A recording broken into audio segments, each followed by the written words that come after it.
ॐ विश्वानि देव सवितर्दुरितानि परासुव यद्भद्रं तन्न आसुव।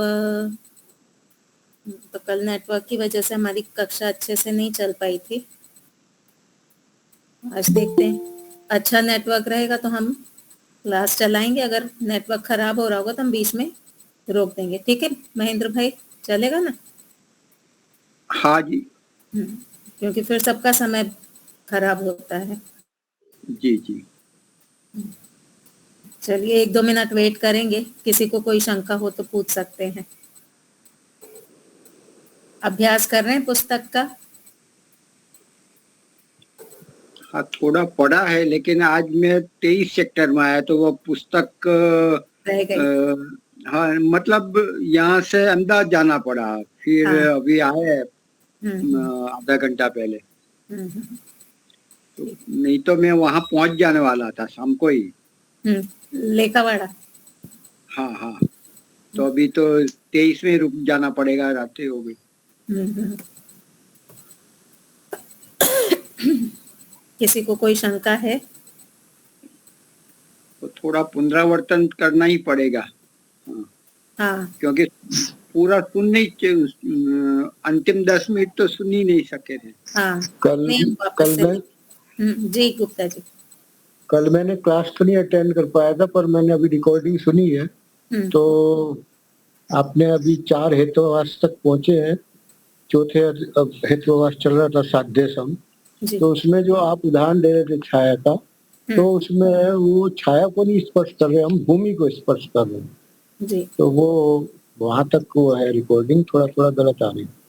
वो ठीक से नहीं हो पाई रिकॉर्डिंग, मेरा कल नेटवर्क थोड़ा खराब था। हम तो वो वापस से छाया आप पूछ रही थी, तो वो भूमि को छू रहे हैं हम लोग। हाँ। पर हमें लगता है कि हम छाया को छू रहे हैं। हाँ, वहां पे जो स्पर्श है वो भूमि का है, छाया का नहीं। क्योंकि छाया, अगर वो स्पर्श छाया का होता तो जहां जहां छाया जाएगी वहां वहां वैसा ही स्पर्श होना चाहिए।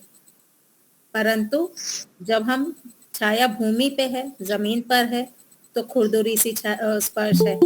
जब वही सॉफ्ट जगह पे आ जाएगा तो स्पर्श सॉफ्ट हो जाएगा। तो इसका अर्थ है कि वो जो स्पर्श है वो छाया का नहीं है, वो स्क्रीन जहाँ पे वो सरफेस जो है उसका स्पर्श है। तो इससे सिद्ध होता है कि छाया द्रव्य नहीं है। अगर छाया टाइल्स पर आ जाएगी या कुछ पाए तो ठंडा स्पर्श होगा। हाँ। अलग अलग स्पर्श होगा। हाँ।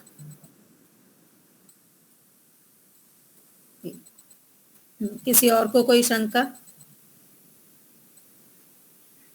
छाया वो वास्तविक है ना, कोई भ्रांति नहीं है। नहीं, छाया भ्रांति नहीं है, छाया वास्तविक है। छाया है क्या? Absence of light. प्रकाश जहां नहीं होगा वहां पे छाया बन जाती है।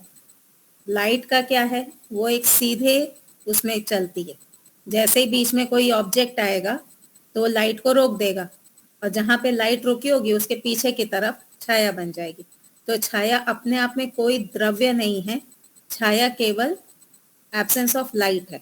वहां पे लाइट एब्सेंट है, इसलिए छाया बन जाती है। उसको हम भ्रांति नहीं कह सकते, वो सत्य है। ये प्रकाश का होना काल्पनिक, सत्य है, प्रकाश का एब्सेंस भी सत्य है। कोई कल्पना भी नहीं है, बिल्कुल नहीं, सत्य है। नहीं। जैसे रात का अंधेरा, रात का अंधेरा सत्य है ना, सूरज का प्रकाश नहीं है तो रात का अंधेरा हो गया। ये हमारी कल्पना नहीं है, ये सत्य है कि लाइट का जो सोर्स था, प्रकाश का जो सोर्स था वो अब नहीं है, इसलिए अंधेरा हो गया। तो ये छाया क्या है, छाया भी ऐसे ही है कि जो लाइट का सोर्स था, जहां से लाइट आ रही थी उसको हमने ब्लॉक कर दिया, तो ब्लॉक करने के कारण वहां पे अंधेरा हो गया। परंतु वास्तव ये में अपने आप में कोई द्रव्य नहीं है। अच्छा, अस्तित्व वास्तव में किसका है? ये प्रकाश का अस्तित्व है या तो अंधकार का अस्तित्व है? दोनों का।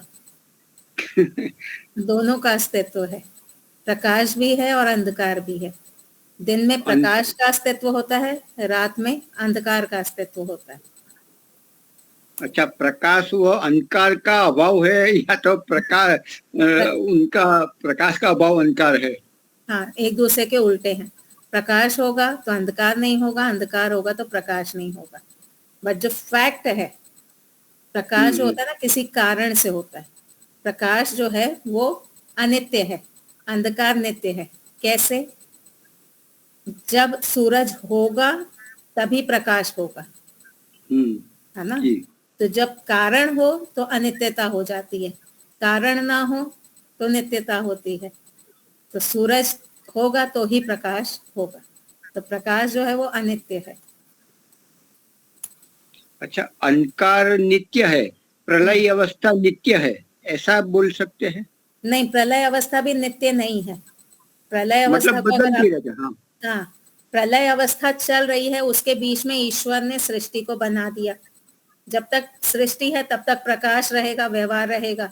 जब वो सृष्टि खत्म हो जाएगी, प्रकाश का सोर्स खत्म हो जाएगा, वापस से अंधकार आ जाएगा।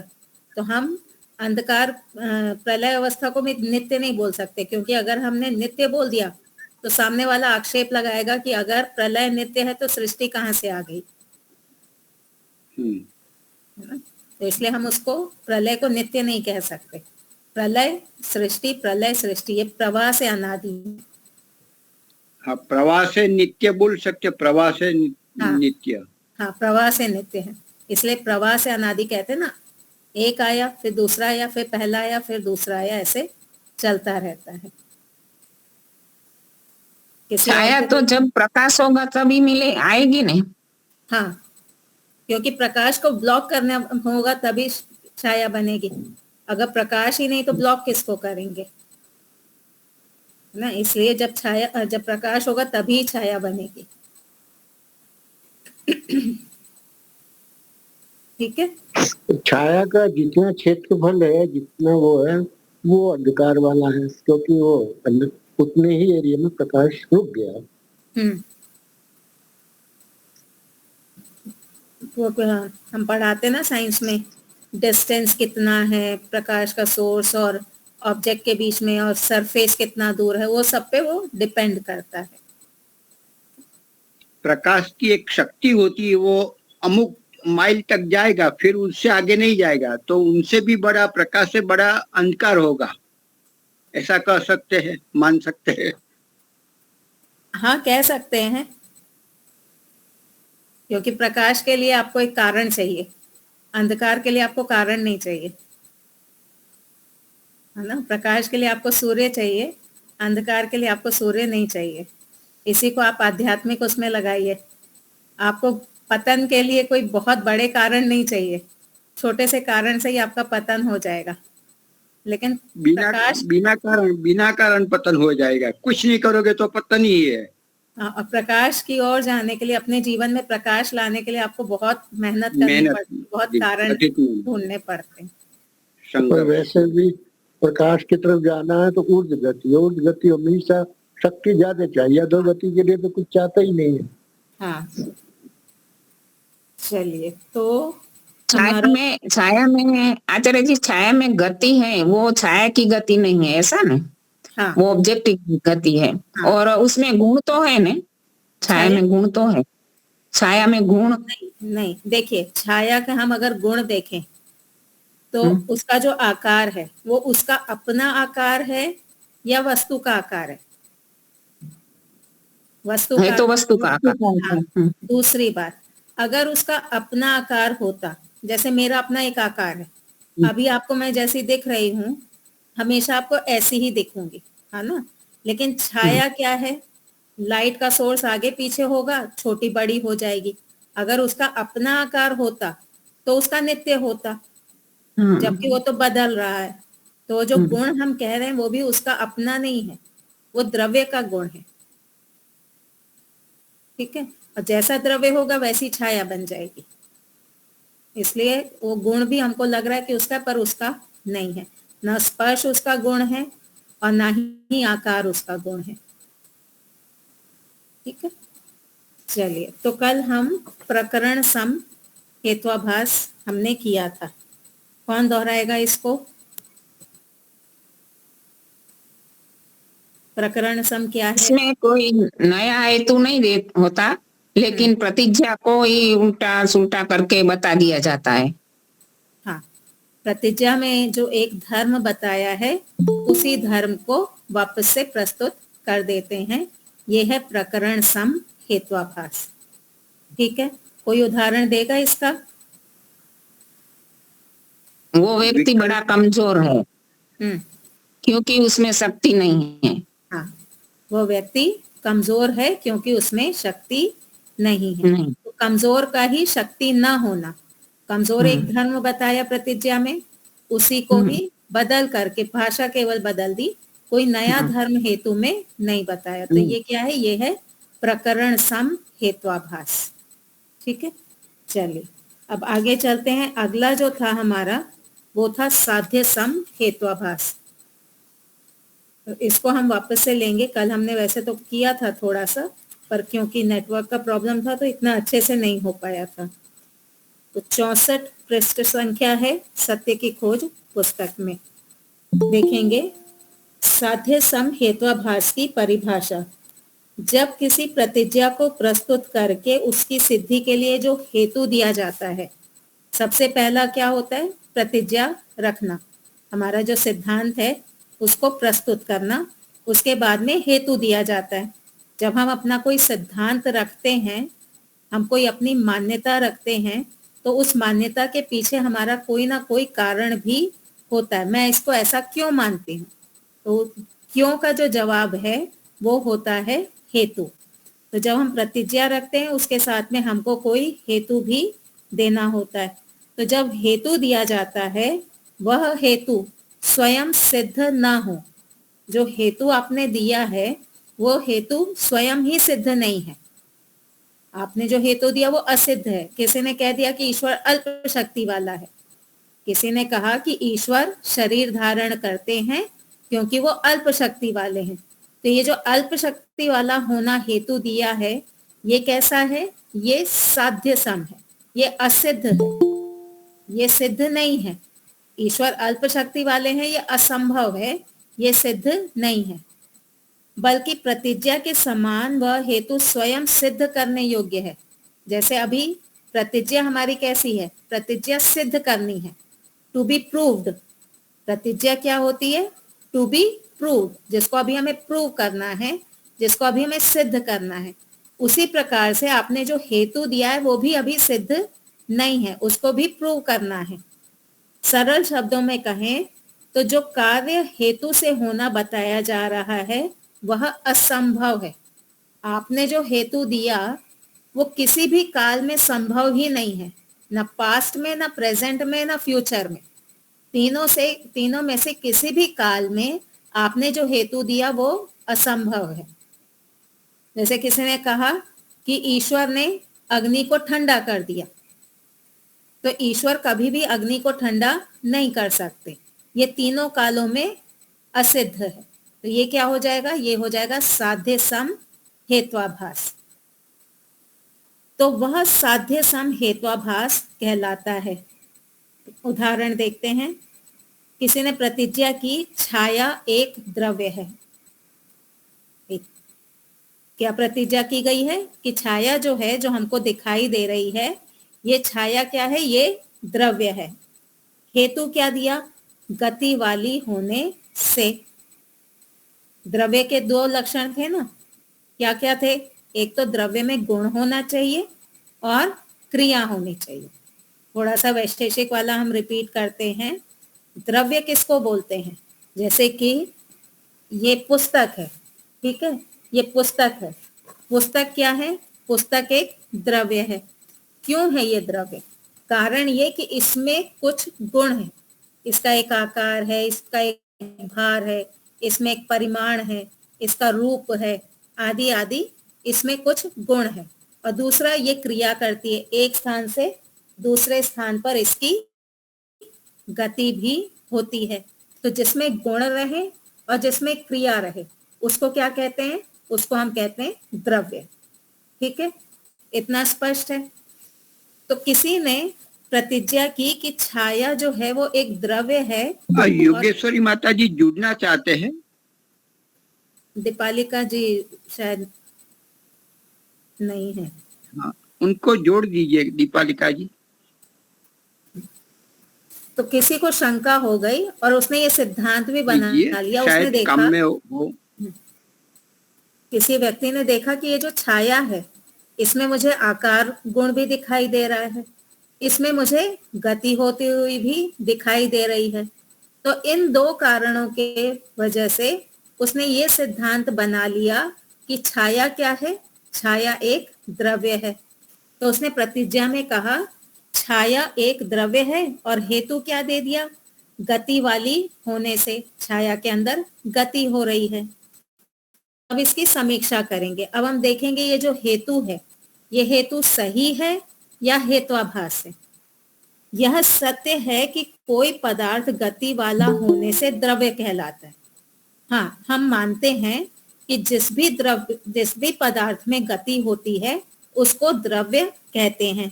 जैसे पृथ्वी कार आदि, पृथ्वी को, कार को हम द्रव्य क्यों कह रहे हैं, क्योंकि उसके अंदर गति है। इनमें तो गति सिद्ध है, कार में गति सिद्ध है, पृथ्वी में भी गति सिद्ध है, हमको ये चलते हुए दिखाई देते हैं। पृथ्वी को भी आप ऊपर से जाकर के जो इन्होंने स्पेस में से देखा, उन्होंने गति देखी है। अनुमान से भी सूरज का उगना, ढलना आदि आदि ये भी सिद्ध करते हैं कि पृथ्वी में गति हो रही है। तो कार, पृथ्वी आदि में तो गति सिद्ध है, परंतु छाया के संबंध में अभी यह सिद्ध नहीं है। तुम जो कह रहे हो 65, रजनीश जी 65 नंबर, तुम जो कह रहे हो कि छाया में गति है, तो पहले तो सिद्ध करो कि ये गति छाया में है या किसी और वस्तु में है। ये तो असिद्ध है कि छाया में गति हो रही है। अभी यह सिद्ध नहीं है कि छाया में गति होती भी है या नहीं। अर्थात जब छाया में गति होती ही नहीं तो उसे द्रव्य होने का हेतु बतलाना सत्य नहीं है। छाया में जब गति है ही नहीं, जो गति आप कह रहे हैं कि छाया में होती है, वो छाया में तो गति है ही नहीं। तो इस हेतु को ले करके, क्या हेतु, गति हेतु लेकर के आप जो छाया को द्रव्य सिद्ध कर रहे हैं, ये आपका सिद्ध नहीं हो सकता, क्योंकि गति छाया में है ही नहीं। संभव न होने के कारण, छाया में गति संभव न होने के कारण यह हेतु साध्य सम हेत्वाभास है। तो ये हेतु कैसा है, ये है साध्य सम हेत्वाभास। ठीक है। एक माता जी ने वो, आप लीला माता जी, अगर आपको याद हो, साध्य सम में नहीं आएगा, अनेकांतिक में आएगा। आपने एक कहा था कि ईश्वर में आनंद है क्योंकि संप्रज्ञात समाधि में आनंद देने वाला होने से, है ना। तो वो भी जो हेतु था वो हेतु नहीं था, वो हेत्वाभास था, क्योंकि वो अपना आनंद दे रहा है या किसी और से लेके दे रहा है, वो असिद्ध है अभी। वास्तव में गति तो मनुष्य में होती है। मान लीजिए किसी मनुष्य की छाया है, तो गति किस में हो रही है, छाया में हो रही है या मनुष्य में हो रही है। तो वास्तव में गति मनुष्य में होती है। मनुष्य के गतिमान होने पर उसकी छाया भी गतिमान प्रतीत होती है। यहाँ साफ साफ लिखा है कि वहां प्रतीति हो रही है, एक्चुअल में उसमें गति नहीं हो रही है। गति किस में हो रही है, मनुष्य में।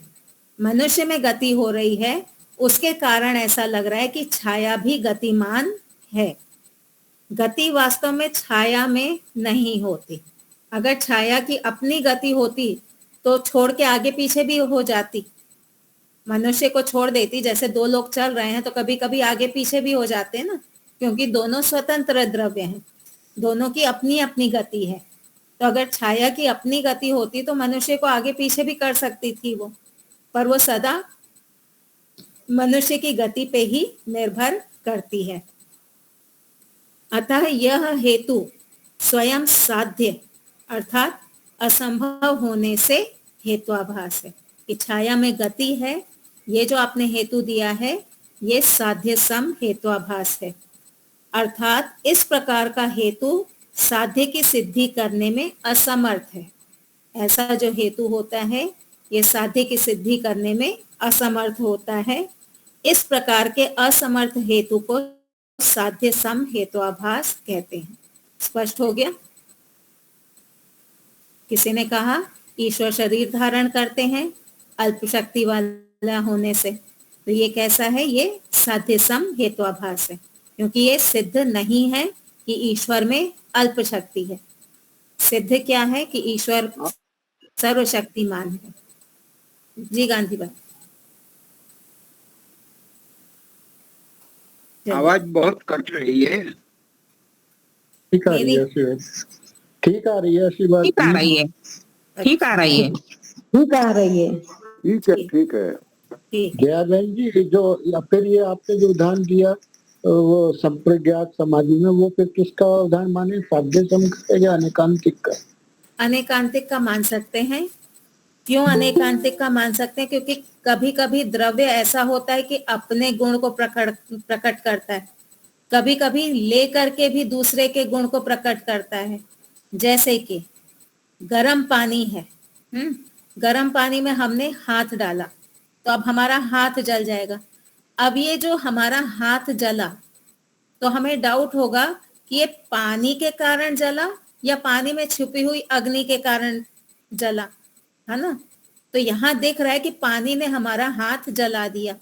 वैसे ही असंप्रज्ञात समाधि में ईश्वर ने जो हमें आनंद दिया, वो ईश्वर ने अपना आनंद दिया, जो उनका स्वाभाविक है वो आनंद दिया, या कहीं से लेकर के दिया?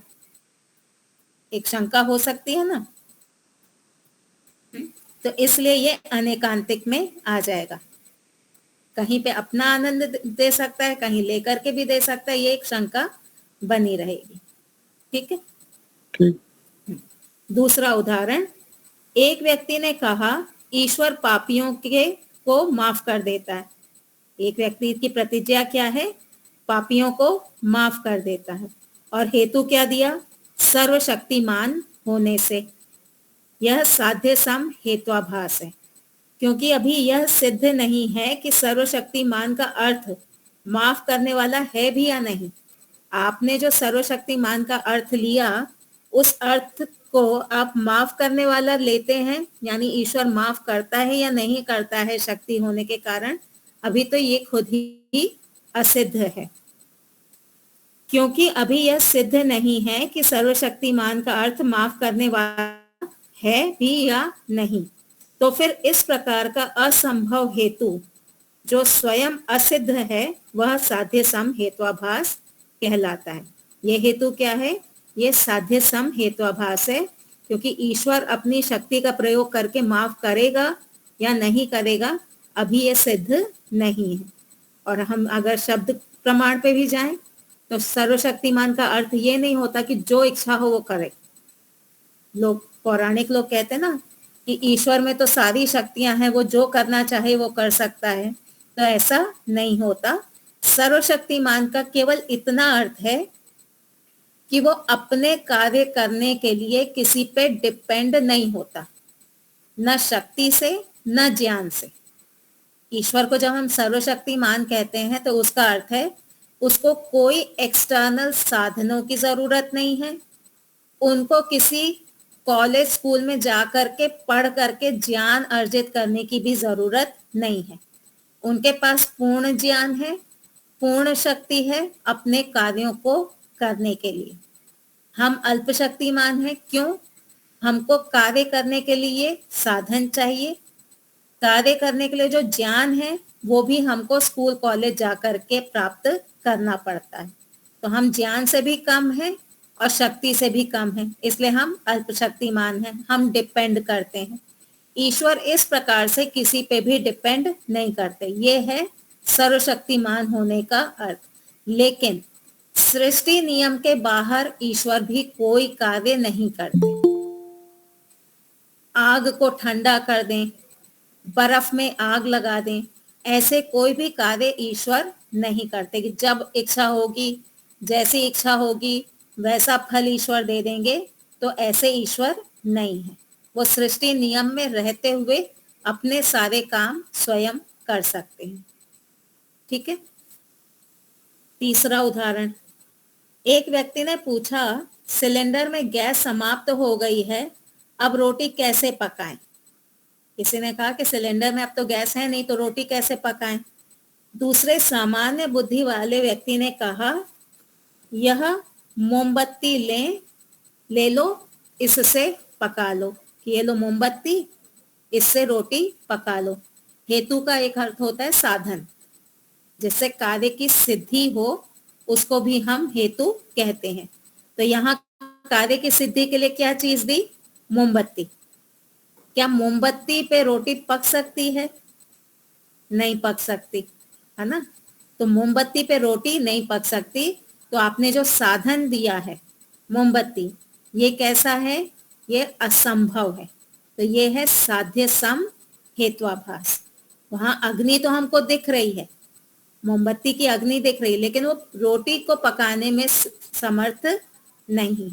तो जो समर्थ नहीं है प्रतिज्ञा को सिद्ध करने में, जो स्वयं ही असिद्ध है, जो असंभव है, वैसा हेतु क्या होता है? वो होता है साध्य सम हेत्वाभास। क्योंकि यह सिद्ध नहीं है कि मोमबत्ती से रोटी पक सकेगी या नहीं, अर्थात जब मोमबत्ती से रोटी पक ही नहीं सकती, तो इस प्रकार का असिद्ध हेतु साध्य सम हेत्वाभास कहलाता है। ये याद रखिएगा, हेतु जो होता है वो शब्दों वाला भी हो सकता है, हेतु जो होता है वो साधन भी, कोई द्रव्य भी हो सकता है। ठीक है, हेतु का अर्थ है साधन। पहले हमने पढ़ा था ना, साध्य साधन भाव। हेतु एक ऐसा साधन है जो साध्य की सिद्धि करता है। तो जब हम शब्द अनित्य है, उत्पत्ति धर्म वाला होने से, यहाँ जो हम हेतु कह रहे हैं शब्दों वाला हेतु है। रोटी पकाना है, उसका जो हेतु है वो है अग्नि। ठीक है, तो यहाँ द्रव्य एक हेतु रूप में प्रस्तुत है। चौथा उदाहरण, एक व्यक्ति ने कहा, ईश्वर समय समय पर अवतार लेता है। क्या कहा व्यक्ति ने? ईश्वर कैसा है? बीच बीच में अवतार लेता है। अभी कौन सा अवतार चल रहा है, या कौन सा अवतार आएगा? 10 अवतार, 24 कितने तीर्थंकरों के 24 हो गए हैं शायद। जैनियों के कल की आएगा। कल की आएगा। 10 कितने हो चुके हैं अभी तक? शायद 10 अवतार कहते हैं। हाँ, 10 अवतार। हाँ, यानी 10 बार ईश्वर अवतार ले चुके हैं, अभी फिर से कल की रूप में अवतार लेंगे। और बहुत इस पे वो इंटरव्यू चलते हैं, कब आएंगे, किस रूप में आएंगे, कैसे पता चलेगा। तो किसी ने इसी को आधार बना के कहा, ईश्वर समय समय पर अवतार लेता है सर्वशक्तिमान होने से। जब उसने सृष्टि बना रहा था तब वो निराकार था, सर्वव्यापक था। ठीक है, अब बैठे बैठे उसको इच्छा हुई, बोर हो रहा था कि भाई अभी तक तो निराकार रूप में सर्वव्यापक होकर के बैठा हुआ था, अब तो सृष्टि बन चुकी है, चलो थोड़ा सा चेंज लाते हैं। जैसे हम लोग अपनी रूटीन लाइफ में बोर हो जाते हैं ना, फिर कुछ चेंज लेके आते हैं। तो ऐसे ही ईश्वर भी बोर हो रहे थे, वो अपने जीवन में एक चेंज लेके आए। क्या चेंज लेके आए? चलो शरीर धारण करता हूँ, मेरे अंदर तो सारी शक्तियां हैं, मैं जो करना चाहूं कर लूं। मैं फैला हुआ था, मैंने अपने आप को सिकोड़ा, अपना शरीर बनाया और मैं ये पृथ्वी पे आ गया। किस लिए आया? पापियों का नाश करने के लिए। तो समय समय पर अवतार लेता है सर्वशक्तिमान होने से। यह साध्य सम हेत्वाभास है। ये जो हेतु दिया कि ईश्वर तो सर्वशक्तिमान है, वो जो चाहे वो कर सकते हैं, ऐसा हमको बहुत से पौराणिक लोग यही कहते हैं ना कि ईश्वर तो सर्वशक्तिमान है, उनको जो करना है वो करें। और यही मुसलमानों की भी, उनका भी यही सिद्धांत है, जिसको जैसा देना चाहे वैसा दे सकता है, जो करना चाहे वो कर सकता है। पृथ्वी चपटी बनाना चाहे चपटी बना ले, गोल बनाना चाहे गोल बना ले, यानी मन मानी। सर्वशक्तिमान का अर्थ क्या कर देते हैं वो लोग कि ईश्वर मनमानी करता है, जैसा करना चाहे वैसा वो करता है। लेकिन ये हेतु कैसा है? ये है साध्य सम हेत्वाभास। क्योंकि अभी यह सिद्ध नहीं है कि ईश्वर सर्वशक्तिमान का अर्थ अवतार लेने वाला है भी या नहीं। तो सर्वशक्तिमान का अर्थ आप जो अवतार लेना कह रहे हो, ये सिद्ध नहीं है। ये असंभव है। तो इस प्रकार का असंभव हेतु जो स्वयं असिद्ध है वह साध्य सम हेत्वाभास कहलाता है। ठीक है, ईश्वर सर्वशक्तिमान है, हम मानते हैं, ये वाक्य आपका सही है, लेकिन आपकी प्रतिज्ञा को वो सिद्ध नहीं कर रहा। आपकी प्रतिज्ञा क्या थी? अवतार लेना। उस अवतार लेने को सर्वशक्तिमान हेतु सिद्ध नहीं कर रहा। स्पष्ट हो गया? अब पांचवा है कालातीत हेत्वाभास। जो हेतु काल अर्थात समय का अतिक्रमण करता है उसे कालातीत हेत्वाभास कहते हैं। यानी जिस हेतु ने समय का अतिक्रमण कर लिया उसको हम क्या कहेंगे? कालातीत हेत्वाभास। अभी जब उदाहरण आएगा तो स्पष्ट होगा। वादी का कथन है शब्द अनित्य है उत्पत्ति धर्म वाला होने से। वादी ने कहा कि शब्द जो है वो अनित्य है। क्यों अनित्य है? क्योंकि उसमें उत्पत्ति धर्म है। और उदाहरण क्या दिया? घड़ा। जैसे घड़ा उत्पत्ति धर्म वाला है वैसे ही शब्द भी उत्पत्ति धर्म वाला है। उत्पत्ति धर्म वाला होने से शब्द जो है वो अनित्य है। अब प्रतिवादी क्या कहेगा? प्रतिवादी ने कहा शब्द जो है वो नित्य है। उसका पक्ष है कि शब्द नित्य है संयोग से अभिव्यक्त होने से। देखिए शब्द कब उत्पन्न होता है? ये जब संयोग हुआ, ठीक है, दो हाथ का संयोग हुआ तब शब्द की उत्पत्ति हुई। तो प्रतिवादी ने क्या कहा? जब संयोग हुआ तब अभिव्यक्ति हुई। दो बातें होती हैं, एक होता है उत्पत्ति, एक होता है अभिव्यक्ति। उत्पत्ति क्या है? हम कुम्हार के पास गए, हमने कुम्हार को जाकर के कहा कि हमको घड़ा खरीदना है। कुम्हार ने कहा कि अभी तो मेरे पास है नहीं, आप परसों आइए, मैं बना करके रखूंगा, आप परसों आकर के ले जाइए। उसने घड़ा बनाना शुरू किया, उसको बनाया, आकार दिया, तपाया, और जब हम परसों गए तो उसने हमको घड़ा दे दिया। तो जब हम गए थे उस समय उसकी दुकान पे एक भी घड़ा नहीं था। उसने घड़ा बनाया। तो बनने से पहले वो वस्तु नहीं थी, बनने के बाद वो वस्तु उत्पन्न हुई। तो इसको कहते हैं उत्पत्ति। ठीक है, हम गए एक घड़े की दुकान पे, हमने कहा हमको घड़ा चाहिए, तो उस व्यक्ति ने कहा मेरे साथ आओ, और वो हमको अंदर एक कमरे में लेके गया। वहां लाइट जलाई, लाइट जलाने पे उसके कमरे में 10 घड़े रखे थे जो हमको दिखाई दिए, और हमने उसमें से एक घड़ा सिलेक्ट कर लिया। तो यहाँ पे घड़ा पहले से था, लेकिन अंधकार के कारण उस घड़े की अभिव्यक्ति नहीं हो पा रही थी। अभिव्यक्ति कब हुई? जब घड़ा और प्रकाश दोनों का संयोग हुआ तब घड़े की अभिव्यक्ति हो गई। उत्पत्ति में क्या था? घड़ा था ही नहीं और बनाया गया। अभिव्यक्ति में वस्तु थी लेकिन किसी आवरण से ढकी हुई थी। अंतर समझ में आ रहा है? उत्पत्ति में वस्तु होती ही नहीं है और अभिव्यक्ति में वस्तु होती है लेकिन किसी आवरण से, किसी पर्दे से वो ढकी हुई होती है। जब वो आवरण हट जाएगा तो वस्तु हमको दिखने लगेगी। ठीक है, तो जैसे ही अंधकार रूपी आवरण हटा हमको घड़ा दिखने लगा। तो अभिव्यक्त वाली वस्तु नित्य भी हो सकती है, अनित्य भी हो सकती है।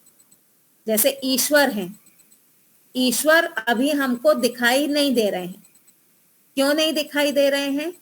अविद्या रूपी आवरण है। जब ये अविद्या रूपी आवरण हटेगा तो ईश्वर की उत्पत्ति होगी कि अभिव्यक्ति होगी? अभिव्यक्ति। अभिव्यक्ति है ना? हाँ, तो जब ये अविद्या रूपी आवरण हटेगा तो ईश्वर की अभिव्यक्ति हो जाएगी। तो ईश्वर कैसे हैं? नित्य हैं। घड़ा अंधेरे में रखा था, जैसे ही अंधकार रूपी आवरण हटा, प्रकाश हुआ, घड़े की अभिव्यक्ति हो गई। और ये घड़ा कैसा है? नित्य है कि अनित्य है? अनित्य है। अनित्य है ना।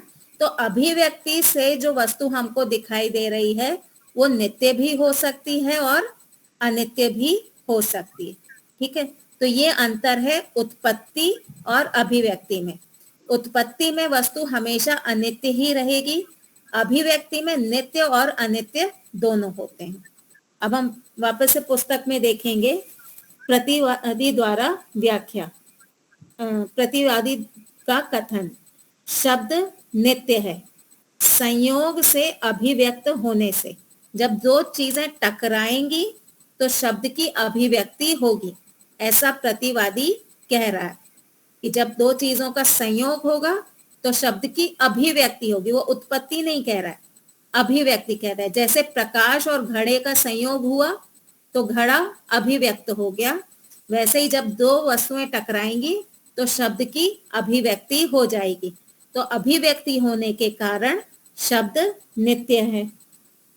प्रतिवादी द्वारा व्याख्या, जहां जहां अभिव्यक्ति होती है वहां वहां वस्तुएं नित्य। प्रतिवादी ने कहा कि जहां जहां अभिव्यक्ति होगी वहां वहां वस्तु नित्य होगी, अर्थात पहले से विद्यमान होगी। यहाँ पे नित्य का अर्थ है पहले से विद्यमान होना। जैसे घड़ा कमरे में पहले से विद्यमान था, प्रकाश होने पे हमको दिखाई दे गया, वैसे ही शब्द भी पहले से विद्यमान था। जब दो हाथ आपस में टकराए, दो वस्तुएं टकराई तो वो व्यक्त हो गया। वहां सामान, जैसे दीपक जलाने से कमरे में रखे हुए सामान की अभिव्यक्ति होती है, वहां सामान कमरे में पहले से ही रखा हुआ था।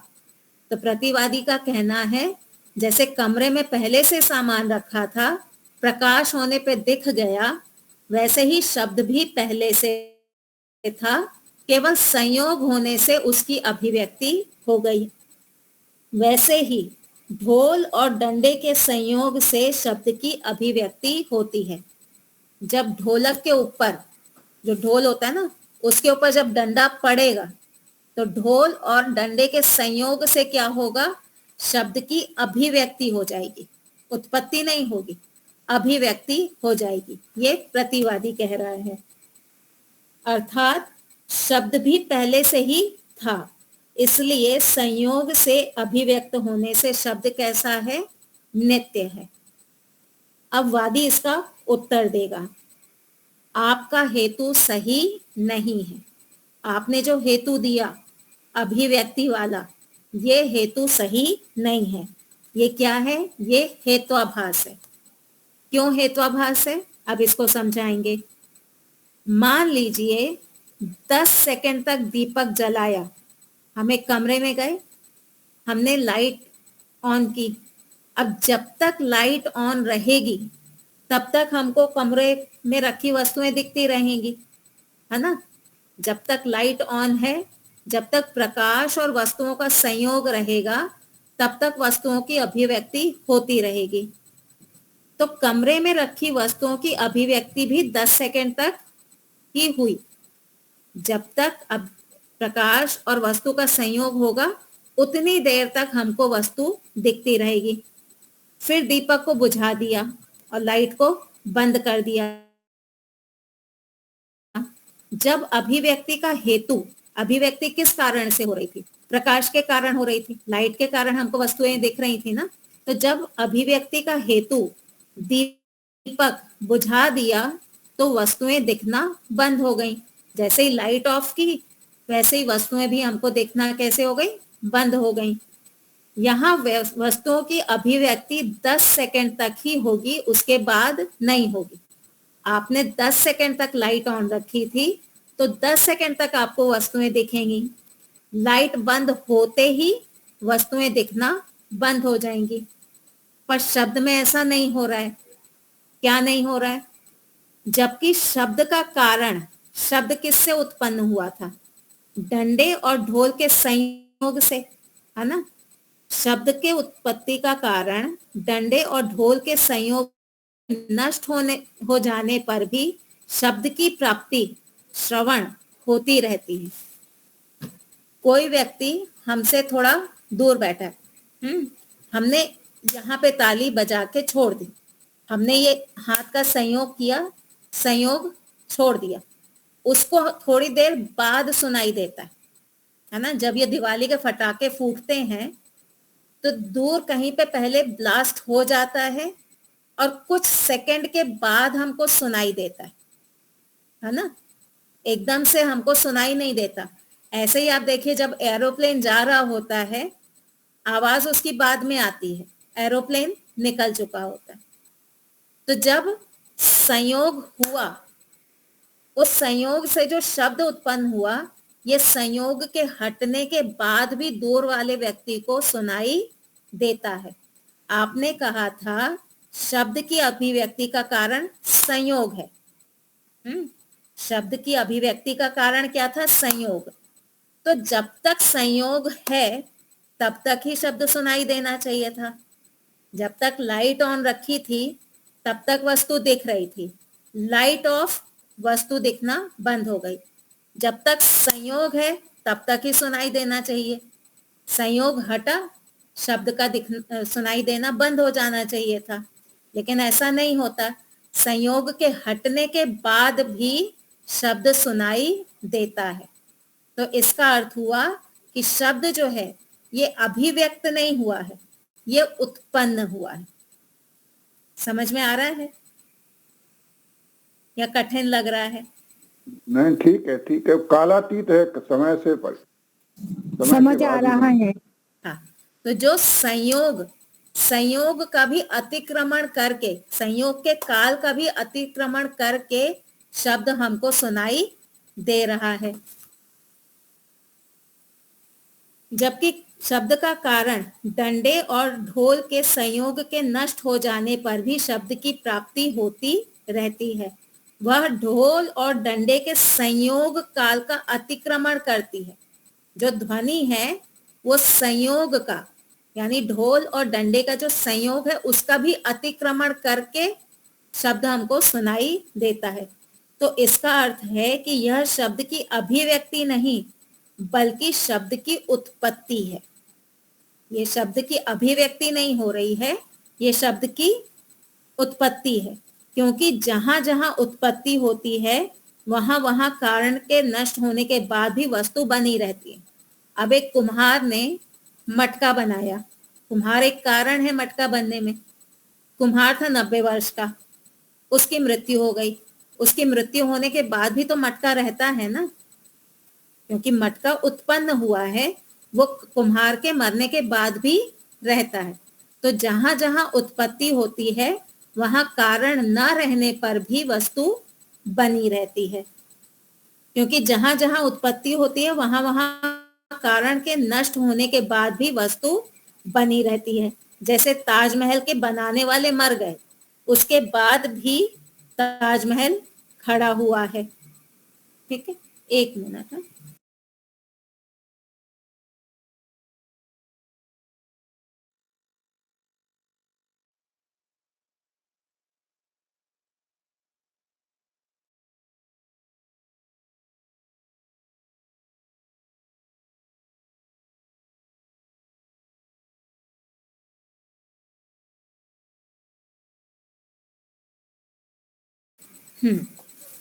तो यह ताजमहल, जैसे ताजमहल के बनाने वाले मर गए उसके बाद भी ताजमहल खड़ा हुआ है, यह ताजमहल की उत्पत्ति कहलाती है, अभिव्यक्ति नहीं। इसी प्रकार से शब्द का श्रवण डंडे और ढोल के संयोग के नष्ट होने पर भी हो रहा है। शब्द का जो श्रवण है वो ढोल और डंडे के संयोग के खत्म होने के बाद भी होता रहता है। अतः वह डंडे और ढोल के संयोग रूपी कारण के काल का अतिक्रमण कर रहा है। इसलिए ताजमहल के समान यह शब्द की उत्पत्ति है, अभिव्यक्ति नहीं। अतः संयोग से शब्द की उत्पत्ति को शब्द की अभिव्यक्ति बताना कालातीत हेत्वाभास है। स्पष्ट हो गया? कोई शंका है इतने में? हमने कौन कौन से किए आज? साध्य सम किए और कालातीत किया, है ना? ये 2 हेत्वाभासों में कोई शंका है? आचार्य जी, उत्पत्ति को अभिव्यक्ति बताना, हाँ ये है ना? हाँ हाँ, यहाँ पे जो शब्द आ रहा है, अगर हम इसको अभिव्यक्ति माने, शब्द को अगर हम अभिव्यक्ति माने, तो शब्द जो है संयोग के कारण उत्पन्न हुआ। संयोग के नष्ट होने पर भी शब्द तो बना रहा, उसने काल का अतिक्रमण कर दिया। अगर वो काल को ही फॉलो करता तो संयोग के नष्ट होते ही शब्द भी नष्ट हो जाना चाहिए था, लेकिन संयोग नष्ट हो गया पर शब्द बना रहा, उसने काल का अतिक्रमण कर दिया, इसलिए इसको कालातीत हेत्वाभास कहेंगे। आगे चले। दो पत्थर होते हैं, उसका घर्षण करते हैं तो अग्नि अभिव्यक्त होती है कि प्रकट होती है? उत्पन्न होती है, अभिव्यक्त होती है या तो उत्पत्ति होती है अग्नि की? दो पत्थर घर्षण करने से हम मुझे जितना समझ में आता है कि दर्शन शास्त्र में ये कहा जाता है अग्नि सर्वव्यापक है, सारे ही पदार्थों में है। तो पत्थर में क्योंकि अधिक अग्नि होगी इसलिए उसके घर्षण से वो अभिव्यक्त हो जाती है, बाहर आ जाती है अग्नि। तो ये थोड़ा विचारणीय है। मुझे ऐसा लगता है कि अभिव्यक्ति होगी, उत्पत्ति नहीं होगी, क्योंकि अग्नि अपने आप में नित्य द्रव्य है। वो पत्थर के अंदर छुपी हुई थी और सामने प्रकट हो गई। इसको थोड़ा विचार करेंगे। मुझे अभिव्यक्ति लगती है, फिर भी एक बार पूछेंगे स्वामी जी से कि इसको क्या मानना चाहिए। ठीक है। और अगर हम इसको उत्पत्ति माने तो उत्पत्ति फिर कहीं पे भी हो सकती है, पर सब जगह उत्पत्ति होती नहीं है। कोई भी चीज जल जानी चाहिए थी, सारी चीजें नहीं जलती हैं, तो ये थोड़ा विचारणीय विषय है। पर वो जब तक टकराई उसके बाद भी उसके अग्नि के कुछ कण थोड़ी देर तक तो रहेंगे, कालातीत हेत्वाभास में आएगा ये। वो तो हाल ही खत्म हो जाती है ना, जो चिंगारी होती है, अगर आप उसके आगे पेपर ना रखें तो खत्म हो जाती है हाल ही। पर जब तक टकराई उसके बाद भी उसका थोड़ा प्रकाश तो दिखता है ना, तो कालातीत हेत्वाभास में आएगा। हाँ, आ सकता है। इसलिए मैं कह रही हूँ कि ये विचारणीय है, इस पे विचार करना पड़ेगा कि इसको उत्पत्ति माने या फिर अभिव्यक्ति माने। ठीक है। फोस्फोरस गंधक आदि ऑक्सीजन से मिलने से अपॉप प्रकट और अग्नि उत्पन्न हो जाती है, उसको क्या समझेंगे? तो यहाँ पे वही हो जाएगा ना, अगर पहले से नहीं थी तो कहाँ से आई? बिना कारण के तो उत्पन्न होगी नहीं। अगर हम उसको उत्पत्ति में माने तो उसमें पहले से छुपी हुई थी जो प्रकट हो गई। जैसे जो गुण कारण में होंगे वही कार्य में आएंगे। तो अगर बैकग्राउंड में अग्नि नहीं है तो फिर अग्नि आगे नहीं आएगी। ठीक है। सारी चीजों में अग्नि होती है, लेकिन कुछ में वो अभिव्यक्त होने का उसमें ज्यादा सामर्थ्य होता होगा। तो ये विचारणीय है, इसको हम सोचेंगे, फिर अगली कक्षा में इसको डिस्कस करेंगे। चलिए आगे चलें। छल का परिचय लेना है, नया विषय छल। आसान ही है, थोड़ा से परिचय हम ले सकते हैं, हमारे पास अभी 10 मिनट हैं। एक शब्द के अनेक अर्थ होते हैं, यह व्यवस्था प्रायः सभी भाषाओं में देखी जाती है। एक जो शब्द है इसके अनेक अर्थ हो सकते हैं। कभी कभी वादी प्रतिवादी लोग इस व्यवस्था का दुरुपयोग करते हैं। जैसे how are you, I am well. हाँ, किसी ने इंग्लिश में पूछा हाउ आर यू, तुम कैसे हो? आई एम वेल। अब वेल का मतलब अच्छा, वेल का मतलब कुआं। तो ऐसे छल करते हैं, अच्छा तुम कुआं हो। तो यहाँ पे कहने वाले का तात्पर्य कुछ और था और समझने वाले ने किसी और अर्थ में ले लिया। तो कभी कभी वादी प्रतिवादी लोग इस व्यवस्था का दुरुपयोग करते हैं। वक्ता जब अपना पक्ष प्रस्तुत करता है तब वह कहना कुछ और चाहता है। वक्ता उस शब्द को किसी और अर्थ में बोलना चाहता है और श्रोता या दूसरे व्यक्ति द्वारा वक्ता के वचन का विघात करके, अर्थात उसकी बात को तोड़ मरोड़ कर अपना मन माना अर्थ निकाल लिया जाता है। वक्ता क्या कैसे होते हैं? उनको जो अर्थ लेना है ना, वो वही अर्थ लेंगे। जैसे उपनिषद जो हैं, उपनिषद सीधे सीधे कहते हैं कि त्रैतवाद, 3 वस्तुएं हैं, लेकिन जो शंकराचार्य वाले होंगे, जो अद्वैतवादी होंगे, वो अपना ही अर्थ निकाल लेंगे, वो समझने का प्रयास ही नहीं करेंगे कि इसमें त्रैतवाद सिद्ध हो रहा है, वो अद्वैतवाद से ही उसी एंगल से देखेंगे। फिर उस मन माने अर्थ के आधार पर वक्ता का खंडन किया जाता है, इसे छल कहते हैं।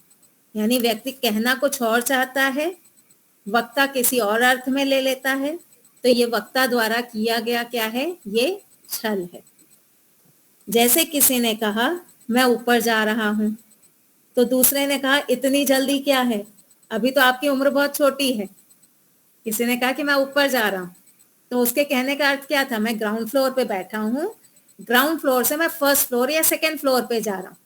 इसने क्या अर्थ निकाल लिया, इतनी जल्दी क्या है ऊपर जाने की, अभी तो बहुत कम उम्र है तुम्हारी। वक्ता का अभिप्राय था मैं ऊपर अर्थात छत पर जा रहा हूं, दूसरे व्यक्ति ने उसका अर्थ तोड़ मरोड़ कर ऐसा कर दिया कि जैसे वह मरने जा रहा है। इस प्रकार से बोलना छल कहलाता है। अभी देखिए, वो जो नरेंद्र मोदी जी ने कहा था कि सबके अकाउंट में 15 लाख रुपए आएंगे, तो ये क्या था, उनके कहने का अर्थ था कि इतना काला धन है दूसरे देशों में कि अगर हम लेके आ जाएं और बांटना शुरू कर दें तो हर व्यक्ति के अकाउंट में 15 लाख रुपए आएंगे। ये उनके कहने का अर्थ था। लोगों ने क्या समझ लिया, लोगों ने छल किया कि वो काला धन लेके आएंगे और हर एक के अकाउंट में 15 लाख रुपए जमा करेंगे। तो वक्ता के तात्पर्य को न समझना और अपना मन माना अर्थ निकालना, ये होता है छल। और ऐसा छल मीडिया वाले बहुत करते हैं। किसी ने किसी सेंस में बात कही होगी और किसी और सेंस में उसको प्रस्तुत कर देते हैं। तो इस छल से हमको बचना चाहिए। वक्ता का अभिप्राय क्या है वो देखना चाहिए। किसी ने कहा मैं तुमसे इतना काम करवाऊंगा कि तुम्हें सुसाइड करने की इच्छा हो जाएगी, तो इसका अर्थ ये नहीं है कि वो कह रहा है कि तुमको मैं सुसाइड करने पे प्रेरित करूंगा। उसका अर्थ है कि मैं स्ट्रिक्ट हो जाऊंगा, मैं बहुत काम तुमसे करवाऊंगा। लेकिन वहां पे अर्थ बदल देते हैं, ये तो हमको सुसाइड करने पे मजबूर कर रहे हैं। तो हमको समझना चाहिए कि व्यक्ति क्या कहना चाहता है।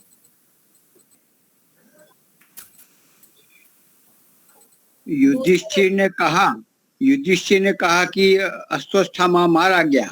हाँ, तो सभी ने समझ लिया कि ये वास्तव में उसका पुत्र मारा गया। हाँ, द्रोणाचार्य पुत्र। तो ये छल ही किया। हाँ, ये छल किया। तो राजा ऐसा छल कर सकते हैं क्योंकि उनको देश धर्म की रक्षा करनी होती है। योगी व्यक्ति छल नहीं कर सकता। राजा को छूट है क्योंकि उसको मोक्ष में तो जाना नहीं है, उसका काम है देश धर्म की रक्षा करना, तो वो इतना छल कर सकते हैं। कृष्ण जी ने बहुत छल किए। पौराणिक लोग उनका एक नाम छलिया भी बोलते हैं ना, वो छल करते थे। तो धर्म की रक्षा के लिए अगर आपको छल करना पड़े तो आप करिए, लेकिन योगी व्यक्ति जो मोक्ष प्राप्त करना चाहता है उसके लिए ये अलाउड नहीं है। दूसरे व्यक्ति ने उसका अर्थ तोड़ मरोड़ कर ऐसा कर दिया कि जैसे वह मरने जा रहा हो, इस प्रकार से बोलना छल कहलाता है।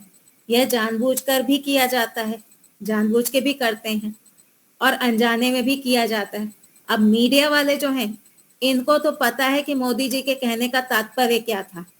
उनके कहने का तात्पर्य था कि इतना पैसा दूसरे देशों में हमारा काला धन जमा है, पर मीडिया वाले जानबूझ के छल करते हैं।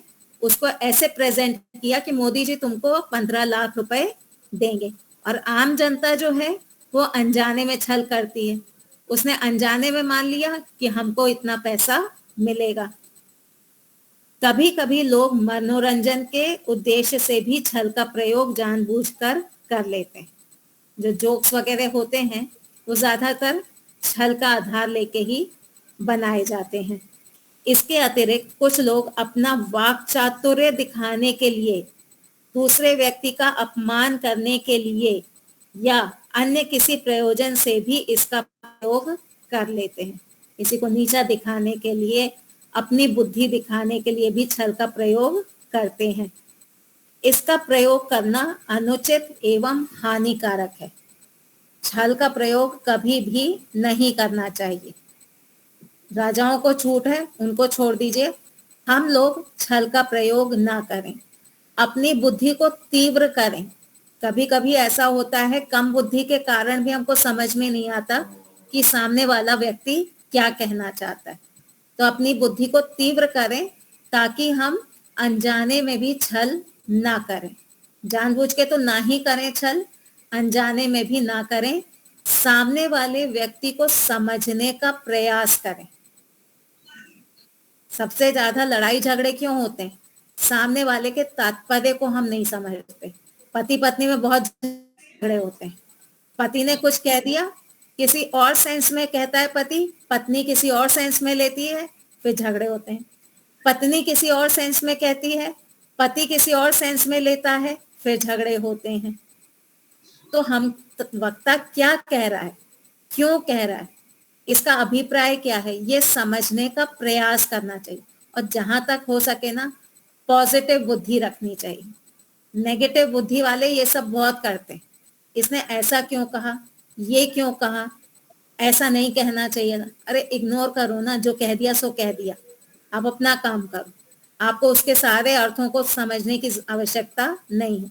अगर आपको लगता है उसने जो कहा है वो सही है, सुधार की आवश्यकता है, ग्रहण कर लो। उसने जो कहा गलत कहा है, उसको छोड़ दो। रीड बिटवीन द लाइन एक कहावत है इंग्लिश में, कि जो वक्ता कह रहा है उसके बीच का खोद खोद के निकालना, वो हमको ज्यादा नहीं करना है। जो उसने कहा है उसी अर्थ में ले लेना चाहिए। न्याय दर्शन में 3 प्रकार का छल बताया गया है, वाक छल, सामान्य छल और उपचार छल। तो अब ये जो 3 प्रकार का छल है, ये हम अगली कक्षा में करेंगे। अभी हमारे पास 3 मिनट का समय है, किसी को कुछ पूछना है तो पूछ सकते हैं।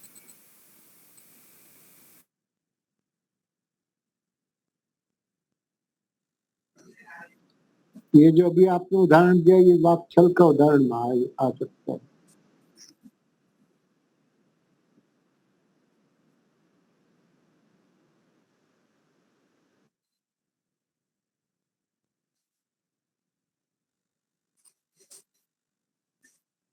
हाँ गुप्ता जी, क्या कह रहे थे आप? ये जो आपने उदाहरण दिया ऊपर जाने वाला, ये वाक छल में आएगा, आ सकता है। हाँ, ये छल है, क्योंकि वक्ता कहना चाहता था कि मैं ऊपर यानी छत पे जा रहा हूँ, और श्रोता ने क्या ले लिया कि मैं सबसे ऊपर जा रहा हूँ, यानी मृत्यु हो रही है। हमारे छल है, पर वाक छल श्रेणी में आएगा। हाँ जी, नीलम जी। जी ओम, अभिव्यक्ति को जरा थोड़ा समझा दीजिए, मैं लेट ज्वाइन हुई थी। हाँ, अभिव्यक्ति का अर्थ क्या होता है कि वस्तु पहले से है, लेकिन वो वस्तु छुपी हुई है, किसी पर्दे के पीछे है, किसी आवरण से वो ढकी हुई है। वो अभी वस्तु हमको दिखाई नहीं दे रही। जैसे ही वो आवरण हटेगा, हमको वस्तु दिखने लगेगी। जैसे आप एक अंधेरे कमरे में गए, वहां पे एक बेड रखा हुआ था, तकिया रखा हुआ था, चादर रखा हुआ था, लेकिन वो वस्तुएं आपको दिखाई नहीं दे रही थी। जैसे ही आपने लाइट ऑन की, वो वस्तुएं आपको दिखने लगी। तो यहाँ वस्तु पहले से थी, अंधकार से ढकी हुई थी, अंधकार के हटते ही वो वस्तु आपको दिखने लगी। तो ये हो गई वस्तुओं की अभिव्यक्ति। ठीक है जी धन्यवाद। जी जी बहुत और धन्यवाद। उत्पत्ति क्या है?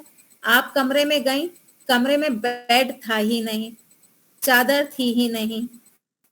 आपने कहा मुझे यहाँ बेड चाहिए, तो एक कारपेंटर मिस्त्री को बुलाया और उसने लकड़ी वकड़ी ला करके बेड बना दिया, गद्दा डाल दिया, बिस्तर डाल दिया।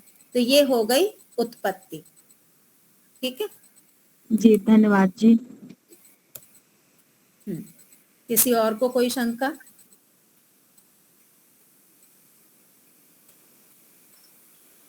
तो हमारा समय हो गया है। वो जो अग्नि की अभिव्यक्ति और उत्पत्ति, उस पर हम चर्चा करेंगे, विचार करके फिर चर्चा करेंगे। ठीक है जी। चलिए, शांति पाठ करेंगे। अगली कक्षा सोमवार को।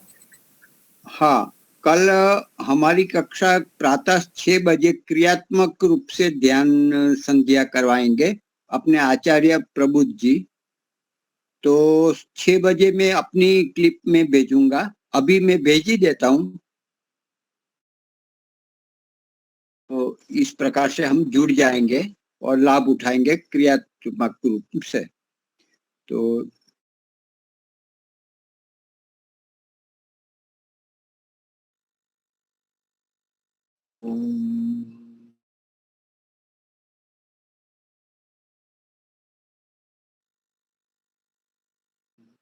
शांति शांति शांति। 6 बजे सर्वेभ्यो नमः। सबको साधनम। नमस्ते आचार्य, धन्यवाद आचार्य, पर मेरी कक्षा नमो नमः। सभी को साधन शुक्रवार को कक्षा नमस्ते जी।